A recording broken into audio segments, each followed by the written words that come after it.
What up, everybody? It's your boy Agent, and I'm back once again. Yes, it's been a few weeks since the college season has ended, and even a couple weeks, even before that, my Tar Heel season had ended. So I needed a couple weeks, maybe a month or so, to just recalibrate and really give this team a break because it was a tumultuous season and it didn't end the way we wanted to. And I talked about that in my last video, talking about the Tar Heels. But as we all know, UConn won a national championship. Shout out to them. They solidified themselves as a new blood. 5 championships since '99. So, I mean, hey, what can you say? They do this thing, but we're here today to talk about what has transpired so far in this off season. As only been not even a month since the national championship game, but as we all know, college basketball must continue. And the next group of players come in, we get ready for the next season. And then we all know the new thing, the transfer portal, NIL. So player movement is crazier than ever. But we needed to answer a lot of questions. So let's start with the guys who entered the transfer portal at Carolina. The number one player who was number one talked about was Caleb Love, who decided to transfer and go to the University of Michigan. Much love to Caleb. I love what he did for Carolina in his 3 years there. He hit one of the biggest shots in Carolina history, beating the nemesis Duke in the Final Four to get to the championship game. I was hard on this year. They slammed him like a lot of Carolina fans did. I'm salute to him. I'm rooting for him for what he can do at Michigan and what he can do on his next stage. He was good for us, man. Caleb, love you, man. Love what you did for the Tar Heel program, man. Hey, best of luck to you on your next journey at the University of Michigan in my home state. Also, you had Puff Johnson, Cam Johnson's little brother. He into the transfer portal. Destination unknown. We have Will Shaver, a freshman, had some injuries, didn't really play that much, 3 appearances, broken foot, native out of Alabama, into the transfer portal, hasn't decided yet. Got Dontrez Styles, who I think just got out of the rotation, and I wanted to see Dontrez play a little bit more. He got some clock last year in the tournament. This year, not too much. Hubert didn't really believe in him and play him. He decided to transfer to Georgetown with the new coach, Ed Cooley and company. Then you got Justin McCoy, who was a previous transfer from Virginia. This year didn't really play too much. He decides to take his talents out to the islands and transfer to Hawaii. So good for Justin. Then you got the freshman Tyler Nichols, seen some decent action, but decided to go back to his home state and transfer to Virginia Tech. Now, returning, feel like they've been here forever, but Armando Bacot, he's back, baby. He's going to continue to set some career records at Carolina, and it's good to have him back. Then we got no other than R.J. Davis, who will continue to take on a full load at point guard coming in next year. He can still play the combo guard.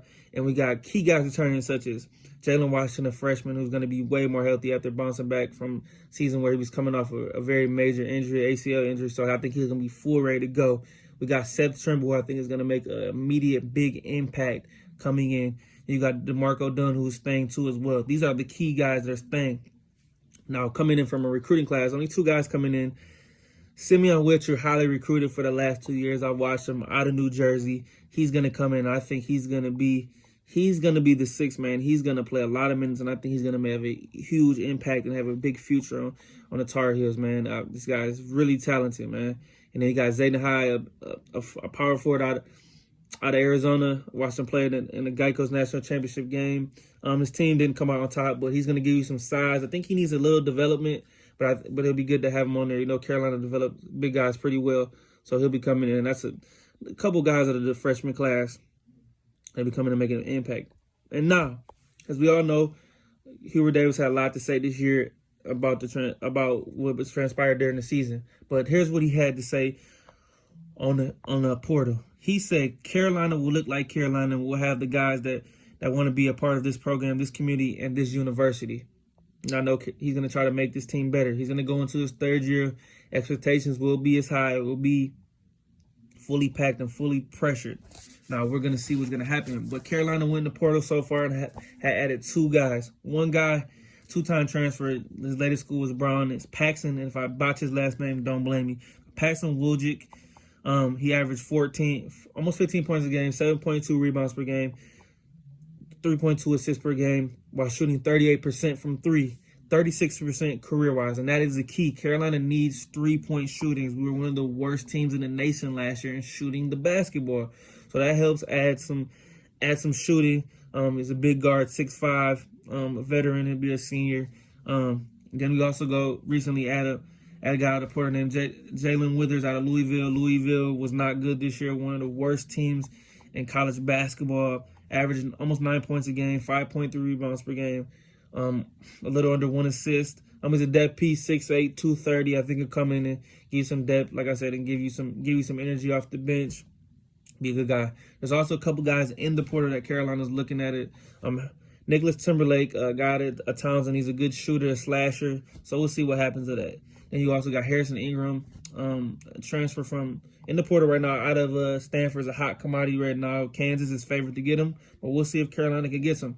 And as by the way, as we're talking about this Porter, this is as April 18th, 2023. It's on a Tuesday, so things could change a lot. But so far, this is what we came up with. So I expect this Carolina team to be much improved and look much better coming to the season. Now, as we all know, we have months and months to go until the summer and the fall, until late November when the season kicks off, and what Carolina is going to look like. But so far, there's been a lot of sweeping changes coming in. And we'll even later down the line this year, I'll even talk about the recruiting class right now for 2024. It's looking real good. But we're focused on right now this 23-24 season coming up, and it's huge that Carolina bounces back. But just want to talk to you guys about some player movement. I like where we're going. I like where we're headed. I think we're making some big important moves and retaining our two best players in Caleb Love and RJ Davis. And I think some of these guys leaving the program is going to be a fresh start. We need some new energy and just new life. We got to bounce back, man. So we'll see what happens. But I just want to touch with you guys and let you guys know what's going on in the Carolina basketball life. So it's your boy Adrian, and I'm out.